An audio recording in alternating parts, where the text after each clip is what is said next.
नमस्कार, मैं नितिन शर्मा नवीन senior secondary school की ऑनलाइन क्लासेस में आपका फिर से स्वागत करता हूं। आज एक बार फिर मैं एक नए टॉपिक के साथ आपसे मिल रहा हूं। ठीक है, हम अब तक अनुबंध की शब्दावली को समझ चुके हैं।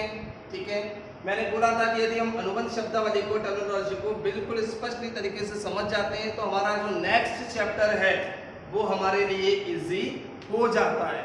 ओके, और नेक्स्ट चैप्टर में सारे प्रोविजन है, चाहे वो ऑफर से रिलेटेड है, चाहे एक्सेप्टेंस से रिलेटेड है, चाहे एक माइनर से रिलेटेड है, सारे प्रोविजन आपको 10 नंबर के चैप्टर में मिल जाएंगे। ओके, अब उन चैप्टरों को समझने के लिए, उस चैप्टर को समझने के लिए हमें शब्दावली को पढ़ना भी इंपॉर्टेंट होता है। ओके, तो हमने उसको लास्ट वीडियो में आपको अच्छे से समझा दिया। ओके, अब हम आगे थोड़ा बढ़ते हैं। मैं आपके सामने वीडियो के जरिए कुछ इंपॉर्टेंट प्रोविजन आपके सामने पेश कर रहा हूं। ठीक है, तो मैं इस वीडियो में आपको अभी प्रस्ताव संबंधी नियम, अवयस्क संबंधी नियम और अर्ध अनुबंध संबंधी नियम को बताऊं। उसके बाद जो इंपॉर्टेंट प्रोविजन होंगे उसको नेक्स्ट वीडियो में। तो अभी हम इस जगह देखते हैं प्रस्ताव संबंधी नियम। यदि क्वेश्चन आ जाता है बोर्ड में कि 6 नंबर का आएगा और आ जाता है कि प्रस्ताव संबंधी नियमों, प्रावधानों को लिखे, वर्णन करे।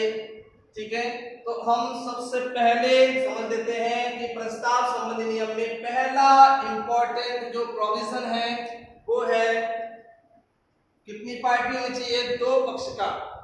ओके, प्रस्ताव करते समय कितने पक्षकार होने चाहिए? 2, क्योंकि एक अकेला व्यक्ति अपने आप स्वयं से तो वो प्रस्ताव करेगा नहीं, इसलिए क्या होना चाहिए?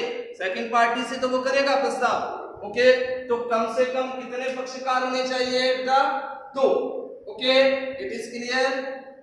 अब नेक्स्ट इसका प्रोविजन देखते हैं, सकारात्मक व नकारात्मक। ओके, मैं आपको बिल्कुल शॉर्टली तरीके से इस वीडियो में समझा रहा हूं। ओके, आगे आप अपनी कॉपियों में चेक करके अच्छे से पढ़ सकते हैं उनको डीपली। नेक्स्ट प्रस्ताव संबंधी नियम में सेकंड पॉइंट है सकारात्मक व नकारात्मक। एक ऑफर सकारात्मक पॉजिटिव और एक ऑफर नेगेटिव नकारात्मक दोनों तरीके का हो सकता है। ओके, तो सकारात्मक में किसी कार्य को करने के लिए यदि आप किसी को प्रस्ताव कर रहे हो तो वो सकारात्मक है। यदि आप किसी कार्य को नहीं करने के लिए, ओके, यदि किसी कार्य को नहीं करने के लिए बोलते हैं, प्रस्ताव करते हैं, तो वो कौन सा होगा? नकारात्मक। ओके, यदि आपको एग्जांपल के तौर पे समझाऊं, सकारात्मक में क्या होगा? क्या आप मेरी गाड़ी खरीदोगे? क्या आप मेरा मकान खरीदोगे? ओके, तो किसी कार्य को करने के लिए मैंने प्रस्ताव किया है, आप ये काम नहीं करोगे तो मैं आपको 1 लाख रुपए दूंगा। तो भाई कोई कार्य नहीं करने के लिए आप मुझ पर केस नहीं करोगे तो मैं आपको 50,000 रुपए दूंगा, ये नकारात्मक हो गया। Okay, this clear? Okay, next, एक ऑफर स्पष्ट, गर्भित और विशिष्ट 3 तरीके का हो सकता है। कौन कौन सा? एक ऑफर स्पष्ट हो सकता है, बेटा मैंने पहले भी बताया था, स्पष्ट जहां भी शब्द आ जाता है, लिखित और मौखिक के बारे में हम बात कर रहे हैं। ओके, तो एक ऑफर हम यदि लिखित में या मौखिक रूप में कर सकते हैं। दूसरा, इंप्लाइड की बात करते हैं, एक ऑफर हम गर्भित रूप से भी कर सकते हैं, अब कार्य आचरण के माध्यम से कर सकते हैं। कैसे? यदि आप कहीं मार्केट में हो, कहीं घूम रहे हो, जयपुर घूम रहे हो और आपने किसी टैक्सी को अपने हाथ से इशारा करके रोका और बैठ के चल दिए अजमेरी गेट साइड, फिर उतर गए, उसको पैसा दे दिया, तो ये सारा क्या लिखित मौखिक में हुआ? नहीं, सांकेतिक तरीके रूप में अपने आपने कार्य किया, तो ये कौन सा हो जाएगा? गर्भित हो जाएगा। ओके, विशिष्ट कौन सा होगा? जहां हम प्रस्ताव किसी विशेष व्यक्ति को कर रहे हैं।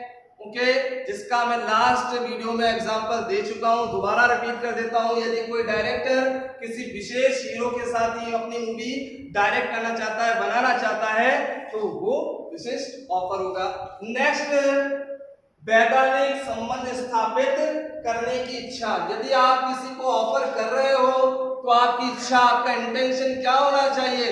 वैधानिक संबंध स्थापित करने का होना चाहिए। यदि without intention create legal relationship आप चल रहे हो तो वो ऑफर क्या नहीं बन सकता? ऑफर आपका कॉन्ट्रैक्ट नहीं बन सकता। रीजन, क्योंकि कॉन्ट्रैक्ट में क्या होना चाहिए? इंटेंशन होना चाहिए वैधानिक संबंध स्थापित करने का। ओके, नेक्स्ट, शर्तें निश्चित होनी चाहिए। जो व्यक्ति ऑफर कर रहा है वो एक फिक्स कंडीशन के साथ ऑफर करे। ऐसा नहीं कि ऑफर की एक्सेप्टेंस जैसे उसको मिल जाती है वो अपनी शर्तों को चेंज कर देता है, ऐसा नहीं होना चाहिए। ओके, नेक्स्ट प्रोविजन, प्रस्ताव की इच्छा प्रस्ताव नहीं है। प्रस्ताव की इच्छा प्रस्ताव बिल्कुल नहीं है, सही बात है। यदि मैं किसी भी व्यक्ति के साथ कुछ बात शेयर कर रहा हूं कि मैं अपनी बाइक बेचना चाहता हूं, ओके, मैं अपनी बाइक बेचना चाहता हूं, तो ये ऑफर नहीं है, ये मैंने उस सेकंड पार्टी से केवल अपनी इच्छा जाहिर की। ओके, तो ये इच्छा को हम प्रस्ताव नहीं मानेंगे। एक एग्जांपल देना पड़े तो नीलामी का विज्ञापन। ओके, नेक्स्ट, अब हम चलेंगे, आगे बढ़ते हैं अवैध संबंधी नियम की ओर। तो अवैध कहां से आया, इसको भी समझना है कि अवैध कैसे आया सर इसमें टॉपिक में। तो याद रखना, समझाते हैं आपको।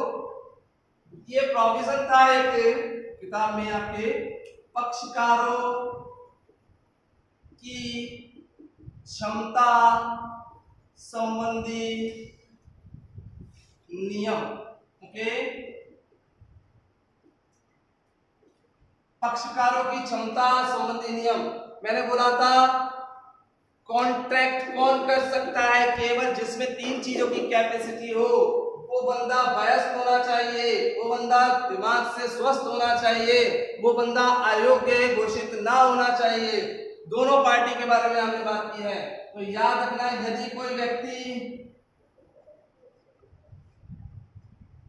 वयस्क होना चाहिए, ठीक है, और दिमाग से कैसा होना चाहिए? स्वस्थ दिमाग वाला होना चाहिए। तीसरा, अयोग्य घोषित ना हो, किससे? राज नियम द्वारा। ओके, उनमें कैपेसिटी होती है कॉन्टेक्ट करने की। अब आपके एग्जाम में आ सकता है, 6 नंबर में क्वेश्चन पूछ सकता है कि एक अवयस्क के संबंधी क्या क्या नियम है। एक अवयस्क के संबंधी क्या क्या नियम है? जो व्यक्ति माइनर है उसके लिए कौन कौन से लीगल प्रोविजन है कॉन्ट्रैक्ट एक्ट में। ओके, तो सबसे पहले अवयस्क कौन होता है? माइनर कौन होता है? जिसकी एज 18 से कम हो। ओके, वो क्या है? माइनर। ओके, अच्छा ढंग से ध्यान देना इस पे। अवयस्क को साझेदार नहीं बनाया जा सकता है।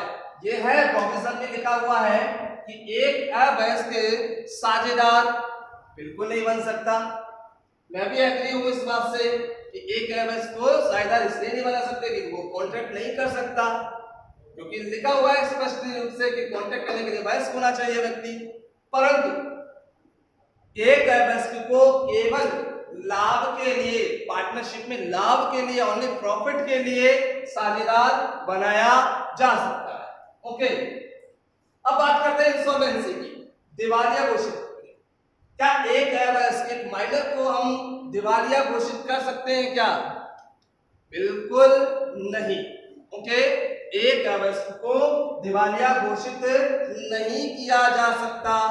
ओके, नेक्स्ट, एक अवयस्क के द्वारा किए गए कोई भी गलत काम के लिए उसके माता पिता जिम्मेदार नहीं होंगे।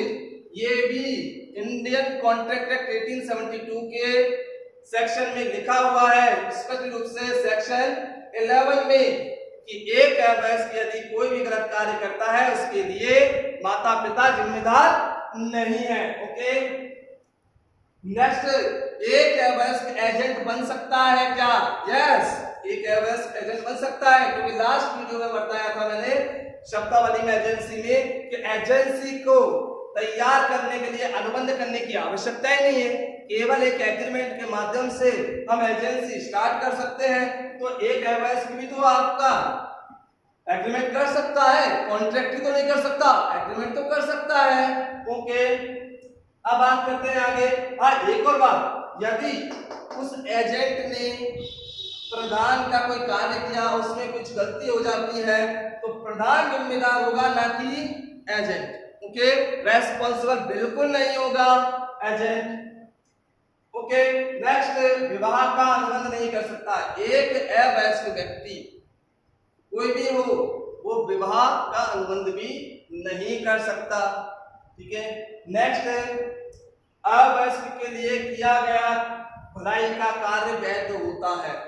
यदि आप किसी माइनर को कुछ नेसेसरी टाइप की गुड्स प्रोवाइड करा रहे हो, उसके लिए अच्छा हो, वो कार्य कर रहे हो, तो वो वैलिड होते हैं।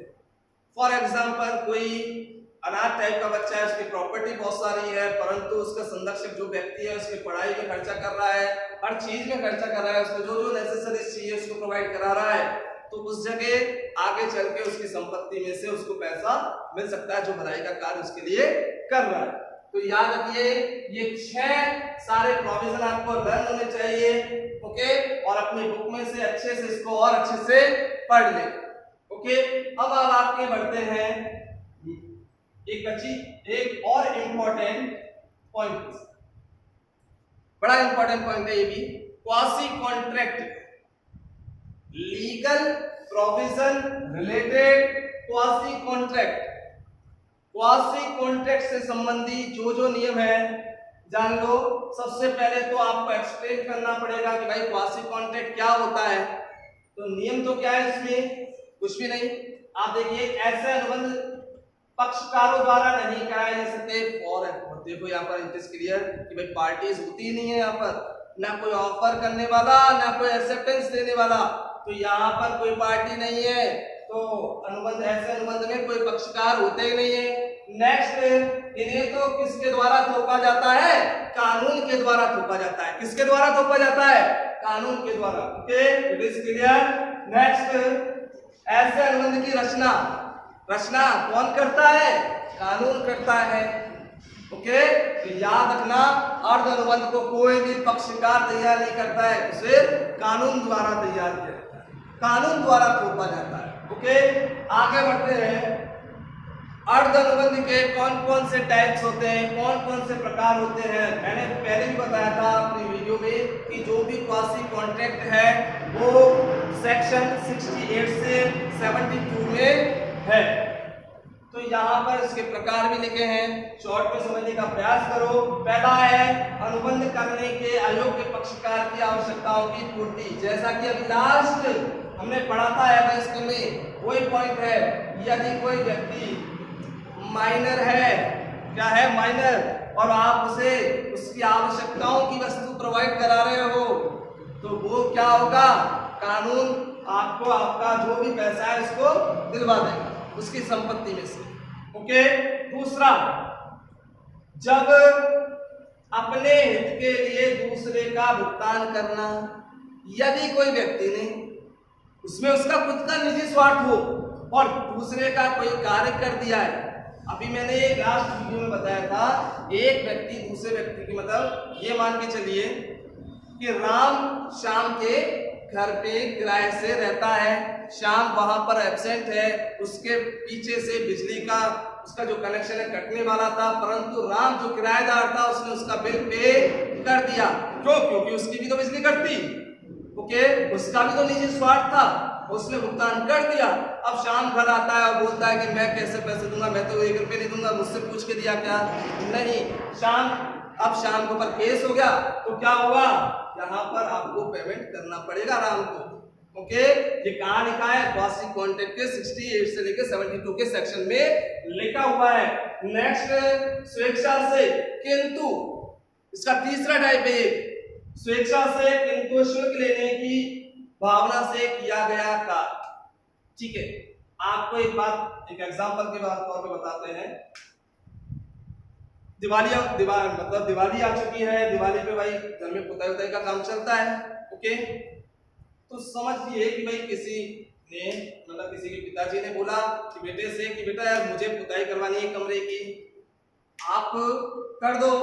अब उस बीच में क्या हुआ, बेटा जब बाजार में घूम रहा था तो उसे एक पेंटर मिला, उससे उसने बात की कि मेरे उस वाले कमरे को आप खोद के पुताई करके आ जाओ। ठीक है, अब वो चला गया।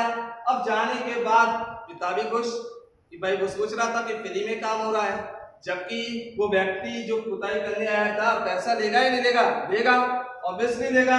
तो यहाँ पर स्वेच्छा से किंतु शुल्क लेने की भावना से यदि वो कार्य कर रहा है और वो पिता उसको पैसा नहीं देता है उस काम करने वाले को, तो वो व्यक्ति केस कर सकता है और पैसा ले सकता है। तो बेटा ये क्वासी कॉन्ट्रैक्ट के सारे नियम है। नियम तो कम, इसमें डेफिनेशन और टाइप दिए हुए हैं, इससे ज्यादा कुछ नहीं है। तो उसके बाद मैं अपनी नेक्स्ट वीडियो में और जो इंपॉर्टेंट प्रोविजन है उनके बारे में डिस्कस करूंगा। ओके, अभी के लिए धन्यवाद।